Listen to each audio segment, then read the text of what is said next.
அவர்களை வரவேற்போமாக. கர்த்தருடைய நாமம் ஒன்றே மகிமைப்படட்டும். வானில் பறக்கும் பறவையெல்லாம் மதுர கீதம் பாடிடுமே, காட்டில் மலரும் பூக்கள் எல்லாம் அவரின் நாமம் போற்றிடுமே. வானில் பறக்கும் பறவையெல்லாம் மதுர கீதம் பாடிடுமே, காட்டில் மலரும் பூக்கள் எல்லாம் அவரின் நாமம் போற்றிடுமே. சூரியன் சந்திரனும் நட்சத்திர கூட்டங்களும் அவரின் கிரிகளை வர்ணிக்குதே. சூரியன் சந்திரனும் நட்சத்திர கூட்டங்களும் அவரின் கிரிகளை வர்ணிக்குதே. வானில் பறக்கும் பறவையெல்லாம் மதுர கீதம் பாடிடுமே, காட்டில் மலரும் பூக்கள் எல்லாம் அவரை நாமம் போற்றிடுமே. ஆமே. வரவரைங்கிற சிஸ்டோலி பாசமா வந்துட்டா.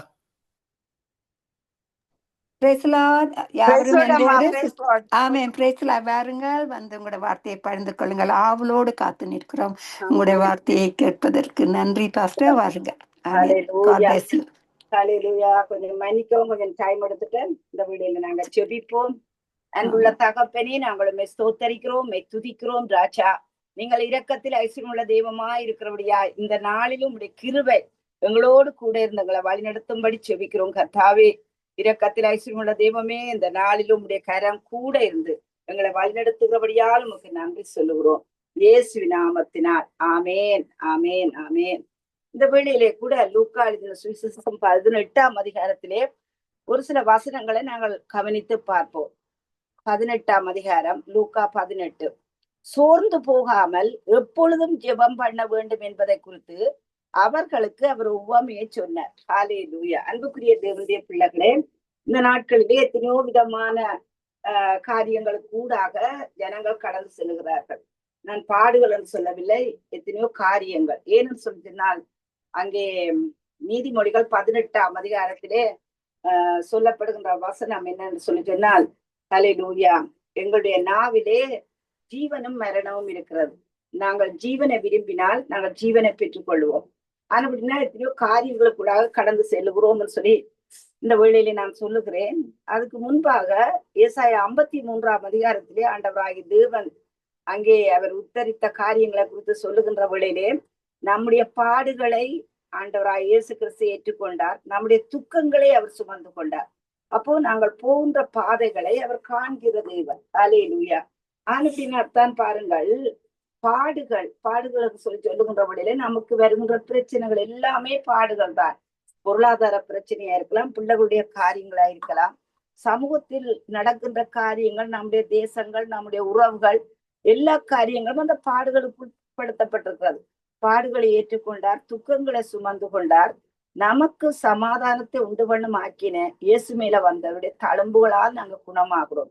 ஆனா அப்படின்னா அன்புள்ள தேவனுடைய பிள்ளைகள், ஏற்கனவே ஆண்டவராய் இயேசு கிறிஸ்து நம்முடைய பாடுகளையும் பிரச்சனைகளையும் துன்பங்களையும் ஏற்றுக் கொண்டு விட்டார். ஹல்லேலூயா. ஆனபடியா அதை நாங்கள் அப்படியே அதை பிலீவ் பண்ண வேண்டும், அதை நாங்கள் விசுவாசிக்க வேண்டும், தேவனுடைய வார்த்தையை நாங்கள் உள்வாங்க வேண்டும். ஹல்லேலூயா. ஆனபடினா பாருங்கள், எந்த சூழ்நிலையா இருக்கலாம், அது பொருளாதார பிரச்சனையா இருக்கலாம், வியாதி பிரச்சனையா இருக்கலாம், பிள்ளைகளுடைய காரியங்கள், திருமணங்கள், உறவுகள் எதுவாக இருந்தாலும் கூட ஆண்டவரிடத்திலே நாங்கள் விசுவாசம் உள்ளவர்களா இருக்க வேண்டும். ஹல்லேலூயா. ஆனபடினால் வேதம் ரோமருக்கு எழுதின நிருபத்திலே சொல்லப்படுகிறது, நாங்கள் காணாததை நம்பினோமாகில் நாங்கள் அதற்காக காத்திருக்க வேண்டும். ஹல்லேலூயா.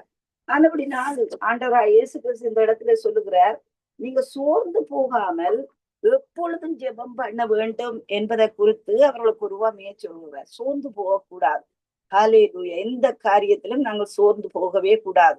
ஹல்லேலூயா. நீதிமொழிகளில் ஒரு வசனம் சொல்லப்படுகிறது பாருங்கள், அங்கே எங்களுடைய ஆவி முறிந்து போனால் யாருனால் அதை அந்த முறிந்த ஆவியை தேற்றக்கூடும்னு சொல்லி வேதம் சொல்லுவாங்க. அப்படினால் தேவனுடைய பிள்ளைகள் சிங்கத்தை போல ஹல்லேலூயா தைரியமா இருக்க வேண்டும். ஹல்லேலூயா.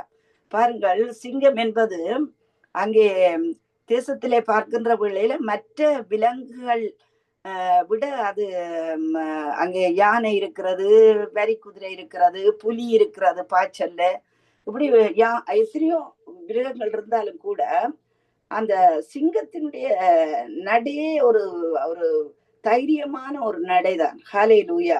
அதாவது சிங்கம் பாருங்கள், அங்கும் இங்கும் பார்த்து பார்த்துத்தான் அசைந்தாடி அந்த சிங்கம் நடக்கின்ற நடையே ஒரு பாவனை. ஹல்லேலூயா. ஆனபடினால்தான் அன்புக்குரிய தேவனுடைய பிள்ளைகள், சோர்வு நம்முடைய முகத்திலே வரக்கூடாது. அங்கே நம்முடைய பழமொழியோட்டு சொல்லுவார்கள், அகத்தின் அழகு முகத்தில தெரியும் என்று. ஹல்லேலூயா. ஆனால் வேதம் சொல்லுகிறது பாருங்கள், நம்முடைய மகிழ்ச்சியே நம்முடைய வாழ்க்கையிலே வருகின்ற அங்கே பதில் என்று நாங்கள் பார்க்க வேண்டும். ஹல்லேலூயா. நம்முடைய மகிழ்ச்சி நல்ல ஔஷதம் சொல்லப்படுகிறது. ஹல்லேலூயா. நம்பிக்கையிலே நாங்கள் மகிழ்ச்சியா இருக்க வேண்டும் சொல்லி வேதம் நமக்கு போதிக்கிறது. ஆனபடினா அன்புள்ள தேவனுடைய பிள்ளைகளே, எந்த காரியத்தில் நாங்கள் சோர்ந்து போக கூடாது. ஹல்லேலூயா. அதற்கு ஓமையாக நாங்கள் பார்க்கின்ற பொழுது யாக்கோபை குறித்து, அவன் அங்கே ஒரு பாடுள்ள மனுஷனா இருந்தாலும் கூட, ஹல்லேலூயா, அவன் நம்மை போல ஒரு பாடுள்ள மனுஷனா இருந்தாலும் கூட அன்புக்குரிய தேவனுடைய பிள்ளைகளே, அங்கே அவன் தைரியமாக, ஹல்லேலூயா, சத்ருவுக்கு எதிர்த்து அவன் தைரியமாக விசுவாசத்திலே அவன் உறுதியா நிற்கிறான். ஆனால் அத்தனை எலியாவை குறித்து இன்றும் அவன் பேசப்படுகிறான். ஒரு முரட்டுத்தனமான ஒரு விசுவாசம். ஹல்லேலூயா. அன்புக்குரிய தேவனுடைய பிள்ளைகள், உங்களுடைய சூழ்நிலை எப்படி இருக்கிறது? ஹல்லேலூயா. கடந்த காலத்திலே நான் ஒரு 2 மாசத்துக்கு முன்பாக என்னுடைய மகனுக்கு டாக்டரிடம் போகின்ற வழியிலே அவர் ஒரு சில காரியங்களை எனக்கு சொன்னார். ஹல்லேலூயா. அவனுடைய சரீரத்திலே இருக்கிற சில காரியங்களை. அப்பொழுது நான் அந்த காரியத்தை குறித்து உண்மையாகவே இரவு நேரத்திலே நான் அதிகாலையிலே நெஞ்சிலே அப்படியே ஒரு வலியோடு தான் எழும்புவேன். 3 மணிக்கு எழும்புவேன், 4 மணிக்கு எழும்புவேன், 5 மணிக்கு எழும்புவேன். எழும்பி இருந்து ஜெபிப்பேன். ஒரே ஒரு வசனத்தை தான் நான் திரும்ப திரும்ப சொல்லுவேன். என்னுடைய பாடுகளை நீர் ஏற்றுக்கொண்டீர், என்னுடைய துக்கங்களை நீர் சுமந்து கொண்டீர். ஹல்லேலூயா. நமக்கு சமாதானத்தை உண்டு பண்ணும் ஆக்கின உண்மையில வந்தது. உங்களுடைய தழும்புகளால் என் மகன் குணமானான். ஹல்லேலூயா. அனுப்படினால் அன்புள்ள தேவனுடைய பிள்ளைகளே, நேற்றைய நாளிலே நான் அங்கே டாக்டரிடம் போயிருந்த வேளையில டாக்டர் சொன்னார், அது ஒரு சாதாரண, எல்லோருக்கும் வரக்கூடிய ஒரு சாதாரண காரியமே தவிர அதிலே அங்கே அவனுக்கு ஏதோ ஒரு காரியத்திலும் சர்ஜரி செய்ய வேண்டிய அவசியம் இல்லை என்று. ஹல்லேலூயா. பாருங்கள் அன்புக்குரிய தேவனுடைய பிள்ளைகளே, ஆபத்து காலத்தில் சோர்ந்து போவாயானால் உன் பலன் குறுகிறது என்றுதான் வேதம் சொல்லுகிறது. ஹல்லேலூயா. இந்த பாருங்கள், வாழ்க்கையில சேலஞ்சுகள் வரும், பிரச்சனைகள் வரும், உபத்திரவம் உண்டு. ஆனாலும் திடன் கொள்ளுங்கள், நான் உலகத்தை ஜெயித்தேன் என்று சொல்லித்தான் ஆண்டவர் சொல்லுகிறார். உபத்திரம் இல்லாவிட்டால் அன்புக்குரிய தேவனுடைய பிள்ளைகளே, கிறிஸ்தவ வாழ்க்கை இல்லை. ஹல்லேலூயா. உபத்திரவத்தை பார்த்து அந்த தண்ணீரிலே ஓடுகின்ற செத்த மீனை போல அப்படியே அடித்து கொண்டு போகலாம், அல்லது எதிர்நீச்சல் போட்டு ஆண்டவராய் இயேசு கிறிஸ்துவை நம்பி அந்த வார்த்தையை நம்பி விசுவாசத்தோடு ஓடலாம். ஹல்லேலூயா. அப்படின்னா அன்புள்ள தேவனுடைய பிள்ளைகள், எந்த ஒரு காரியமாக இருக்கலாம், சோர்ந்து போகாமல் தேவனுடைய வார்த்தையை சொல்லி அதிகாலையில் எழுந்து ஜெபித்து பாருங்கள். தேவன் பெரிய காரியங்களை செய்வார். இங்கே பாருங்கள், எலியாவை குறித்து சொல்லப்படுகிறது. பாருங்கள், அந்த எலியாவினுடைய வாழ்க்கையிலே அந்த காலத்திலே ஆகாப் என்கிற ஒரு ராஜா, அவனுடைய மனைவியாகிய எசபேல், பாருங்கள், அவர்கள் அந்த தேசத்தை சோரம் போக்கி கொண்டிருக்கிறார்கள். அது எப்படி என்று சொல்லி பார்க்கின்ற வேளையிலே, அந்த ஆகாப்பினுடைய மனைவி பாகாலுடைய குமாரத்தி. ஆனபடினால் அந்த அந்த எசபேலின் நிமித்தம் அந்த ஆகாப் என்ன செய்கிறான், அவளுடைய சொல்லை கேட்டு அங்கே விக்கிரக ஆராதனையே தேசத்துக்குள்ளே கொண்டு வருகிறார். அரசன் எப்படியோ குடிகளும் அப்படியே சொன்னதுதான் பிரகாரம் ஜனங்களும் அப்படியும் இப்படியுமாத்தான் அவர்கள் வாழ்ந்து கொண்டிருக்கிறார்கள். அப்படியேதான் எலியா சொல்லுகிறான், எதுவரைக்கும் நீங்க குந்தி குந்தி இருப்பீர்கள் என்று. ஹல்லேலூயா. அன்புக்குரிய தேவனுடைய பிள்ளைகளை, விசுவாசம் அவிசுவாசம் ஒன்றாய் சேர்ந்து கொள்ள போக முடியாது. ஆண்டவராய் இயேசு கிறிஸ்து இந்த பூமியில் இருந்த நாளிலே அவர் தன்னுடைய சொந்த ஊருக்கு வந்திருந்த வேளையிலே அங்கே அவர்களுடைய அவிசுவாசத்தின் நிமித்தம், ஜனங்களுடைய அவிசுவாசத்தின் நிமித்தம் அவரால் ஒரு அற்புதம் செய்ய முடியாமல் போனது. ஆண்டவராகிய தேவனே அங்கே அவிசுவாசத்தின் நிமித்தம் அற்புதம் செய்ய முடியாவிட்டால் நம்முடைய வாழ்க்கையை யோசித்து பாருங்கள் அன்புக்குரியவர்களே. ஹல்லேலூயா. அது மட்டுமல்ல, அங்கே எப்படி இருக்கிறது 4ஆம் அதிகாரத்திலே சொல்லப்படுகிறது, இஸ்ரவேல் ஜனங்கள் அவருடைய அவிசுவாசத்தின் நிமித்தம் இளைப்பாறுதலுக்குள்ளே பிரவேசிக்க முடியாமல் இருந்தார்கள் சொல்லி. ஹல்லேலூயா. அப்படினால் அன்புக்குரியவர்களே, இந்த ஆகாப்பும் யெசபேலின் நிமித்தம் அவர்கள் சொல்லுகிறார்கள், யெசபேல் சொல்லுகிறார் அப்படின்னா பாகால் நிமித்தம் தான் இந்த தேசத்திலே மழை வந்திருக்கிறது என்று. ஹல்லேலூயா. மழை பெய்து தேசம் செழிப்பா இருக்கிறது. அந்த வார்த்தைக்காக பாகாலுடைய அந்த அந்த அந்த விக்கிரங்கள் நிமித்தம் மழை பெய்தது என்று சொல்லாமல் அதற்கு எதிராக இந்த எலியா என்ன செய்கிறான், ஆண்டவராகிய தேவன் தான் மழையினுடைய தேவன், மழையை கொண்டு வருகிறவர் அவர்தான் சொல்லி இந்த ஜனங்களுக்கு ஒரு புத்தி படிப்பிக்கும்படி அவன் என்ன செய்கிறான், மழை பெய்யாதபடி தேசத்திலே அங்கே அவன் கட்டளை இடுகிறான், வானத்துக்கு கட்டளை இடுகிறான். ஹல்லேலூயா. அதன் நிமித்தம் மழை பெய்யவில்லை. அதுக்கு பிற்பாடு அங்கே எலியா ஆண்டவருடைய வார்த்தை நிமித்தம் அங்கே மழை பெய்யும் சொல்லுகிறான். ஹல்லேலூயா. ஆனபடினால் அன்புள்ள தேவனுடைய பிள்ளைகளே, அவனுடைய விடாமுயற்சியை பாருங்கள். 1 ராஜாக்கள் 18ஆம் அதிகாரத்திலே அவன் அந்த ஜனங்களுக்கு முன்பாக அங்கே சேலஞ்ச் பண்ணுகிறார். ஹல்லேலூயா. கர்த்தரே தெய்வம், கர்த்தரே தெய்வம் சொல்லி அங்கே ஆண்டவராகிய தேவனை அவன் நிரூபித்து காண்பிக்கிறான். அன்புக்குரியவர்களே, ஹல்லேலூயா. உங்களுடைய பிரச்சனைகள் எதுவா இருந்தாலும் அஞ்ஞானிகளோடு கூட சேர்ந்து ஹல்லேலூயா ஆண்டவருடைய நாமத்தை நீங்க தூசிக்கிறீர்களா, அல்லது தனியா உட்கார்ந்து ஹல்லேலூயா எஸ்தர் ராஜாத்தி உட்கார்ந்தது போல ஹல்லேலூயா அங்கே எலியா முழங்கால் நின்றது போல நீங்கள் தேவனுடைய வார்த்தைக்கு அங்கே கீழ்ப்படிந்து தேவனுடைய வார்த்தையோடு உங்களை அறிக்கை செய்து ஹல்லேலூயா தேவனுடைய வார்த்தையின்படி நீங்கள் அற்புதங்களை பெற்றுக் கொண்டிருக்கிறீர்களா? யோசித்து பாருங்கள். ஆனபடியா அந்த எலியா என்ன செய்கிறான், அங்கே அவர்களோடு வாதாடி கர்த்தரே தெய்வம், கர்த்தரே தெய்வம் சொல்லி அவன் சொல்லிவிட்டு வந்து பாருங்கள் அன்புக்குரிய தேவனுடைய பிள்ளைகளே, வானத்திலிருந்து அக்கினியை இறக்குகிறான். அது மட்டுமல்ல, அதுக்கு பிற்பாடு அங்கே 18ஆம் அதிகாரம் 41வது வசனத்திலே பின்பு எலியா ஆகாபை நோக்கி, நீர் போம் போஜனபானம் பண்ணும், பெருமழை நிறைச்சல் கேட்கப்படுகிறது என்றான். மழையும் இல்லை, தூறலும் இல்லை, ஒன்றும் இல்லை. ஆனால் அவன் ஆவிக்குரிய கண்களினால் அங்கே நம் மழையை பார்க்கிறான். பாருங்கள் அன்புக்குரியவர்களே, நம்முடைய வாழ்க்கையில் கற்பனை என்பது மிக முக்கியமானது. ஹல்லேலூயா. வேண்டாத நினைவுகள், வேண்டாத காரியங்கள், வேண்டாத கனவுகளை நாங்கள் சிந்திப்பதல்ல.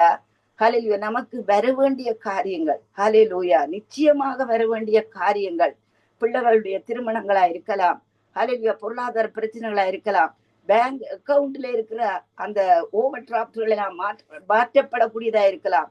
அதை நீங்கள் கற்பனை பண்ணி பாருங்கள் அன்புக்குரிய தேவனுடைய பிள்ளைகளே. முன்பு ஒரு காலத்திலே அங்கே நம்முடைய ஆரம்ப கால அந்த டபரன் சேர்ச்சிலே ஒரு சகோதரி பாருங்கள் ஸ்பான்சர் பண்ணி இருந்தார்கள் தன்னுடைய சகோதர குடும்பங்களுக்கு. கிட்டத்தட்ட 5 வருடங்கள் அந்த ஸ்பான்சருக்கு எந்த வித மறுமொழியும் இல்லை. ஆனா நான் அவர்களுக்கு சொன்னேன், நீங்க கற்பனை செய்யுங்கள், உங்களோட வீட்டிலே அவர்கள் வந்திருப்பது போல, அவர்கள் டீ குடிப்பது போல, அவர்கள் சாப்பிடுவது போல, அவர்களோடு நீங்கள் சம்பாஷணை பண்ணுவது போல, அப்படியே சிந்தித்து பாருங்கள். இந்த சோஃபாவிலே அவர்கள் இருக்கிறார்கள், அப்படி இப்படின்னு நான் சொல்லிக் கொண்டே இருந்தேன். அன்புக்குரியவர்களே, அந்த ஃபைல் மூவ் பண்ணி அதுக்கு பிற்பாடு 3 பெண் பிள்ளைகளும் அப்பா அம்மா எல்லோருமே சேர்ந்து இந்த தேசத்துக்கு வந்தார்கள். அது மட்டுமல்ல, அவர்கள் திருமணம் செய்து இப்ப பிள்ளைகள் குட்டிகள்னு சொல்லி அது பெரிய குடும்பமா இருக்கிறது.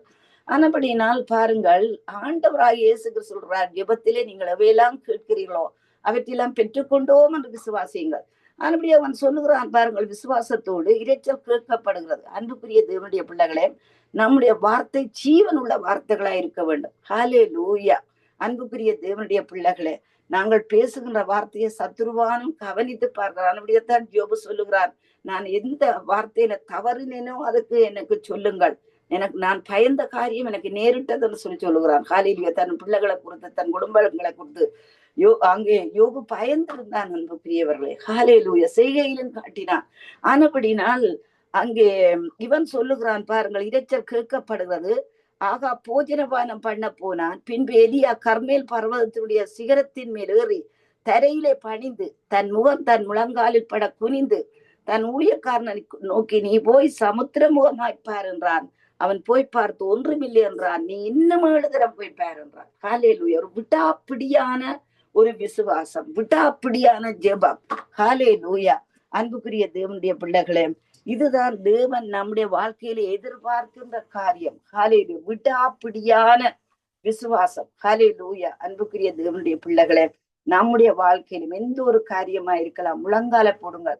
ஆண்டவருடைய வார்த்தை சொல்லுகிறது, வானோ பூதலத்தோர் அங்கே பூமியின் கீழானோருடைய முழங்கால் யாவும் முடங்கும் என்று சொல்லப்படுது. ஹalleluya. காணப்படுகிறவர்கள், காண்கிறவைகள், காணப்படுகிறவர்கள், சகல துரத்தினங்கள், அதிகாரங்கள் அவருக்குள்ளதான் அடங்கி இருக்கிறது. அன்புக்குரிய தேவனுடைய பிள்ளைகளே, ஹalleluya. நாங்கள் சாதாரணமானவர்கள் அல்ல. 1000 10,000 தேவ தூதர்கள், ஹalleluya. அங்கே தேவ ஆராதனை, தேவனுடைய வாக்குத்தத்தங்கள், இவைகள் எல்லாம் எங்களுக்கு உரிமையா இருக்கிறது. ஹalleluya.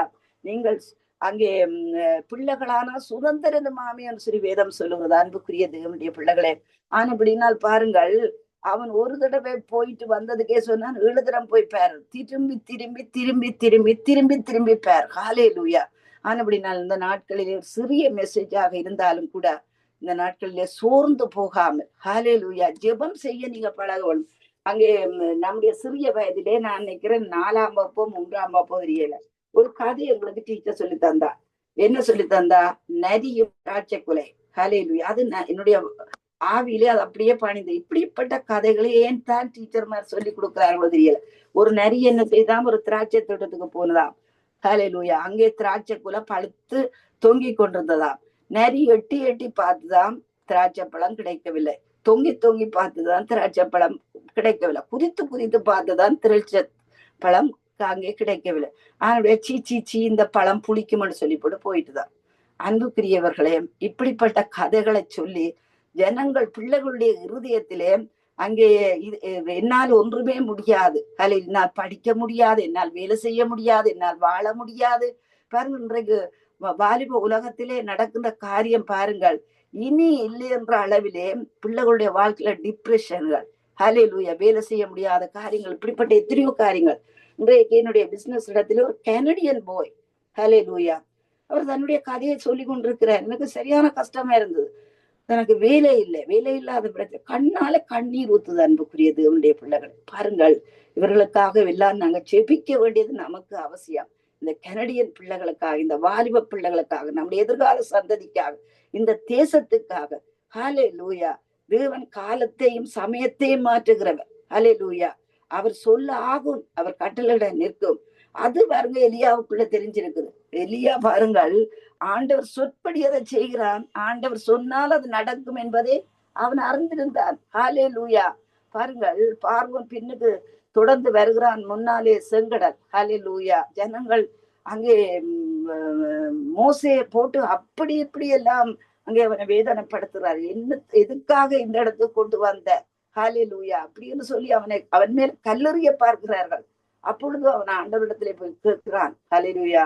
அப்பொழுது ஆண்டவர் சொல்லுகிறார், என்னிடத்தில் முறையிடுகிறது என்ன, கோலை நீட்டு என்று சொல்லுகின்ற வேளையிலே அந்த செங்கடல் 2ஆய் பிளந்தது. அது எவ்வளவு ஒரு ஆச்சரியமான காரியம். இதெல்லாம் பாருங்கள், ஏதோ சம்பவங்களா யோசித்து பாருங்கள், அல்லது சரித்திரமா யோசித்து பாருங்கள். இது உண்மையாய் நடந்த தேவனுடைய செயல். ஹalleluya. ஆனபடி நான் தான் வேதத்திலே அங்கே சொல்லப்படுகிற ஞான ஸ்நானத்தினாலே நீங்கள் அடக்கம் பண்ணப்பட்டவர்களாகவும், அவர் அங்கே உயிர் திறந்த அங்கே தேவனுடைய செயலின் மேல் உள்ள விசுவாசத்தினாலே நீங்கள் எழுந்திருக்கிறவர்களாயும் இருக்கிறீர்கள் சொல்லி வேதம் சொல்லுகிறது. நமக்கு எதிரடியாகவும் நமக்கு விரோதமாயிருக்கிற கையெழுத்தை குலைத்து அதை நடுவிலராதபடி எடுத்து சிலுவையில் ஆணி எடுத்து சகல துரத்தனங்களையும் அதிகாரங்களையும் முந்து கொள்ள சிலுவையின் மேல் வெற்றி சிறந்த. ஆனபடியா பாருங்கள், அங்கே வேலைக்காரன் 7 தரம் போய் பார்க்கிறான். அதுக்கு பிற்பாடு அங்கே சமுத்திரத்திலே அங்கே ஒரு மனுஷனுடைய உள்ளங்கை அளவு சிறிய மேகம் எழும்புகிறது என்றான். ஹalleluya.